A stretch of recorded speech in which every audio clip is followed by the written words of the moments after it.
കത്തോലിക്ക കോൺഗ്രസ് സംഘടന മറ്റം ഇടവക യൂണിറ്റിന്റെ നേതൃത്വത്തിൽ ജൂലൈ 2 പതാക ദിനമായി ആചരിച്ചു. രാവിലെ 7:30 നടന്ന ദിവ്യബലിക്ക് ശേഷം പള്ളിയങ്കണത്തിൽ നടന്ന ചടങ്ങിൽ കത്തോലിക്ക കോൺഗ്രസ് സംഘടനയുടെ director father doctor Francis Aloor പതാക ഉയർത്തി. തുടർന്ന് സന്ദേശം നൽകുകയും ചെയ്തു. കത്തോലിക്ക കോൺഗ്രസ് പ്രസിഡന്റ് EF സണ്ണി അംഗങ്ങൾക്ക് പ്രതിജ്ഞ ചൊല്ലിക്കൊടുത്തു. ഭക്തസംഘടന ഏകോപന സമിതി പ്രസിഡന്റ് DL ആന്റണി, കൈക്കാരൻ MJ ജോഷി, അതിരൂപത പ്രതിനിധി ജോൺസൺ കാക്കശ്ശേരി എന്നിവർ സംസാരിച്ചു. തൃശൂർ ജൂബിലി മിഷൻ ആശുപത്രി, അമല മെഡിക്കൽ കോളേജ് ആശുപത്രി എന്നിവിടങ്ങളിലെ നഴ്സുമാരുടെ നീതിരഹിതമായ സമരത്തെയും സമരത്തിന്റെ പേരിൽ അതിരൂപത അധ്യക്ഷനെയും സഭയെയും അവഹേളിക്കുന്ന തരത്തിലുള്ള നീച പ്രവർത്തനങ്ങൾക്കും എതിരെയുള്ള പ്രതിഷേധ പ്രമേയം വായിച്ചു പാസാക്കി.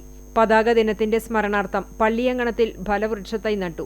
സംഘടനയിൽ പുതിയതായി അംഗത്വമെടുത്ത 8 പേർക്ക് ഡയറക്ടർ മെമ്പർഷിപ്പും ID കാർഡും വിതരണം ചെയ്തു. വിശുദ്ധ കുർബാനയ്ക്ക് സംഘടനാംഗങ്ങൾ കാഴ്ച സമർപ്പണം നടത്തി. Convener KI Pius, treasurer CJ Babu, കത്തോലിക്ക കോൺഗ്രസ് അംഗങ്ങളായ MK Varghese, Alex Jose K എന്നിവർ പതാക ദിനാചരണത്തിന് നേതൃത്വം നൽകി.